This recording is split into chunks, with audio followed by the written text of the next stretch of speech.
Praise the lord. ఈరోజు వాగ్దానం యోహాను సువార్త 11వ అధ్యాయం 40వ వచనం. నీవు నమ్మిన ఎడల దేవుని మహిమను చూచెదవు.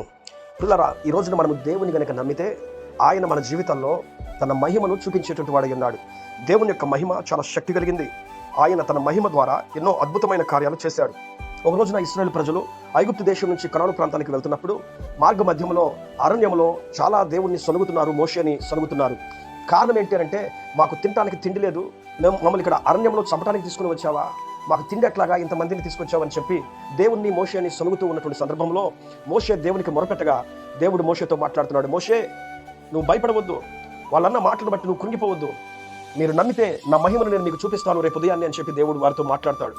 ఉదయాన్నే వారు లేచేసరికల్లా వారి గుడారముల ముందు తెల్లటి మన్న మంచులాగా వారి ముందు పడి ఉన్నది. ఒక్కొక్కరు బయటకు వచ్చి వారి డేరాల్లో నుంచి ఇది ఏంటి అని చెప్పి చూస్తే అది పరలోకము నుండి పడినటువంటి దేవదూతల ఆహారముగా బైబిల్లో చెప్పబడింది. అది చక్కటి ఆహారము, కొత్తిమీర గింజలు లాంటిది. ఇది ఏమిటి అని చెప్పి వారు అనుకుంటూ ఇది పరలోకపు మన్నా అని చెప్పేటువంటి ఒక పేరును వారు అక్కడ పెట్టినట్లుగా మనం బైబిల్లో చూస్తున్నాం. ఆహారాన్ని కలవటిస్తున్నప్పుడు దేవుడు వారి జీవితాలలో మన్నాను పంపించి తన మహిమను వారికి చూపించాడు. ఒకరోజు ఒక కుటుంబాన్ని పోషించాలంటే ఒక యజమానికి ఎంతో కష్టం, 10 మందిని పోషించాలంటే ఎంతో ఇబ్బంది. అట్లాంటిది కొన్ని లక్షల మంది కుటుంబాలను, కొన్ని లక్షల మంది జనాభాను ఆయన 40 సంవత్సరాలు తన మహిమను చూపించి పోషించినట్లుగా బైబిల్లో మనం చూస్తున్నాం.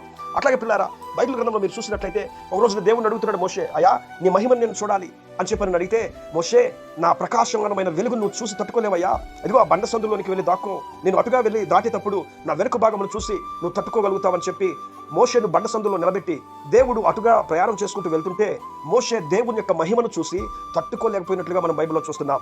దేవుని యొక్క మహిమను, ఆయన పరాక్రమమును, ఆయన గొప్ప తేజోమయమైన వెలుగును మోషేకు అక్కడ బయలుపరిచి చూపించాడు దేవుడు.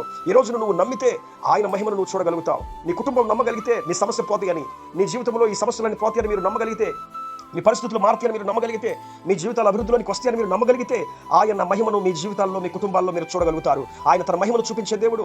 ఆయన మహిమ చాలా ఉన్నతమైనది. ఆ మహిమ ద్వారా తన్ను తాను మహిమపరుచుకుంటాడు. అనేకులు ఎదుట మన జీవితాల్లో చేసే కార్యాలను బట్టి దేవుడు మీ అందరి జీవితాల్లో అద్భుతమైన కార్యాలు చేసి తన మహిమను మీ అందరికీ చూపించును గాక. ప్రేమ కలిగిన తండ్రి, గొప్ప దేవుడు యేసయ్య, ఈ వాగ్దానం ఎంతమంది అయితే చదువుతున్నారో, విని ఉన్నారు, వారి జీవితాల్లో నాయన నీ మహిమను చూపించి నీ మహిమకు తగిన బిడ్డలుగా మీరు వాడుకోండి ప్రభువా. ఇదిగో నాయన, నిన్ను నమ్మితే మహిమను చూస్తావని సెలవిచ్చావు.